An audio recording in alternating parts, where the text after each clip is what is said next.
Hello guys, നിങ്ങൾ ഉപയോഗിക്കുന്ന വണ്ടി ഓലയുടെ S1 എക്സോ അല്ലെങ്കിൽ എയർ എന്ന് പറഞ്ഞ ഹബ് മോട്ടർ വരുന്ന വണ്ടിയാണെന്നുണ്ടെങ്കിൽ വണ്ടിക്കൊരു ഫ്രീ സർവീസ് വന്നിട്ടുണ്ട്. മൺസൂൺ സർവീസ് എന്നാണ് കമ്പനി പറയുന്നത്.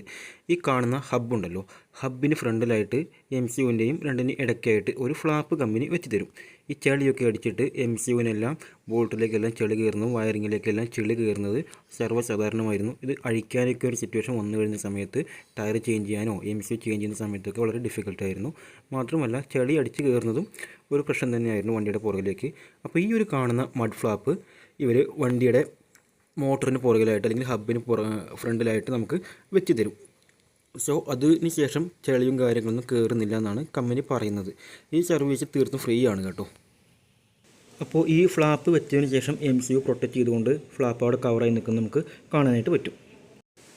രണ്ടാമതായിട്ട് ഇതിൻ്റെ കൂടെ അവർ ചെയ്തിരുന്ന സർവീസ് ടെലിമാറ്റിക്സ് ആണ്. അതായത് നിങ്ങളുടെ എക്സ് എന്ന് പറഞ്ഞ വേരിയൻ്റാണ് ഫസ്റ്റത്തെ ബാച്ചിൽ ആദ്യം നിങ്ങളെടുത്ത എക്സ് ഇറങ്ങിയ സമയത്ത് എടുത്തുള്ള വണ്ടിയായിരുന്നുണ്ടെങ്കിൽ ചിലപ്പോൾ അതിനകത്ത് ടെലിമാറ്റിക്സ് കാണാനായിട്ടില്ല. അത് ഹബിന് അവിടെ വരിക, നമ്മുടെ ഫ്രണ്ട് സെക്ഷനിലായിട്ടായിരിക്കും ഇത് വരിക, ഫ്രണ്ട് ഔട്ടറിലായിട്ട്.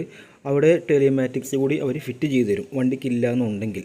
അതിനകത്ത് നമുക്ക് വണ്ടിയുടെ ലൊക്കേഷനൊക്കെ അറിയാനായിട്ട് പറ്റും. പിന്നെ വണ്ടിക്ക് എന്തെങ്കിലും കംപ്ലൈൻ്റ് ഒക്കെ വന്നു കഴിഞ്ഞാൽ ക്ലൗഡ് വെച്ചിട്ട് തന്നെ ടെക്നീഷ്യൻസിന് കണ്ടുപിടിക്കാനായിട്ട് പറ്റും. പിന്നെ മൂന്നാമതായിട്ട് നിങ്ങളുടെ ബ്രേക്ക് സ്വിച്ച് അല്ലെങ്കിൽ ബ്രേക്ക് സെൻസർ പഴയ ടൈപ്പ് ആണെന്നുണ്ടെങ്കിൽ അത് മാറ്റിയിട്ട് പുതിയ ടൈപ്പിലേക്ക് പുതിയ ബ്രേക്ക് സെൻസർ കൂടി അവർ വെച്ച് തരും. നിങ്ങളുടെ ഡൗട്ടുകൾ എന്തെങ്കിലും ഉണ്ടെങ്കിൽ കമൻറ്റിൽ രേഖപ്പെടുത്തുക. അറിയാവുന്ന കാര്യങ്ങളെല്ലാം ഞാൻ തീർച്ചയായിട്ടും റിപ്ലൈ ചെയ്യുന്നതായിരിക്കും. താങ്ക്